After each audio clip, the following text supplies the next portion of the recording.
Donc là, La méthode est ancienne, la baguette moderne. voilà, ici, on a l'autre rive du cours d'eau. Comme les sourciers, Christelle Scarfone localise les cours d'eau qui passent sous l'appartement. Elle mesure ensuite les rayonnements qu'ils pourraient libérer. Voilà, la lanterne elle commence à plonger et la fin de cet rayonnement. Christelle Scarfone est géobiologue. Elle diagnostique les habitations, repère les pollutions qui pourraient perturber la santé de ses occupants. Et ce qu'elle découvre interpelle Stéphanie, locataire des lieux. J'ai des gros problèmes de migraine depuis qu'on est là et tous les jours, je prends des cachets tous les jours et donc on a tout essayé, je suis passée par l'hôpital et tout ça et puis on trouve rien. Tout comme le sol, l'air peut être pollué. Certaines technologies, le téléphone sans fil ou la Wi-Fi, émettent des ondes potentiellement dangereuses. Est-ce qu'on peut débrancher la Wi-Fi ? Du canapé au bureau, la géobiologue traque toutes les pollutions, même les plus inattendues, comme cette prise mal raccordée. Je m'aperçois que quand elle travaille à son bureau, qu'elle est assise, il y a une pollution de 120 volts par mètre. Ce qui est énorme, puisqu'on considère que 5 volts par mètre, c'est suffisant.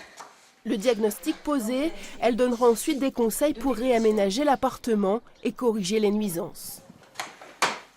Comment mieux vivre dans une maison? Cela fait 20 ans que Yannick David travaille la question. Ses études d'architecte ne lui ont pas suffi. Il s'est naturellement tourné vers le feng shui. Il va y avoir 24 secteurs et là, par exemple, ça peut être l'aspect argent relationnel, la carrière, etc. Cet art chinois ancestral calcule le potentiel d'un lieu selon ses habitants à une période donnée. Ça dépasse la notion de bien-être puisque les effets peuvent être de l'ordre de la santé, des finances, du travail, relationnel, quel que soit l'aspect de la maison. Donc c'est l'orientation, le site, ce qu'il y a autour et les prises de mesure avec la boussole chinoise qui vont déterminer le potentiel de la maison. Il peut ainsi déconseiller certaines habitations ou au contraire en renforcer les bénéfices, comme ici, dans ce bureau. C'est une zone qui est active, c'est une zone qui a un potentiel d'argent en plus, donc a été activée avec des éléments qui sont exposés là en terre.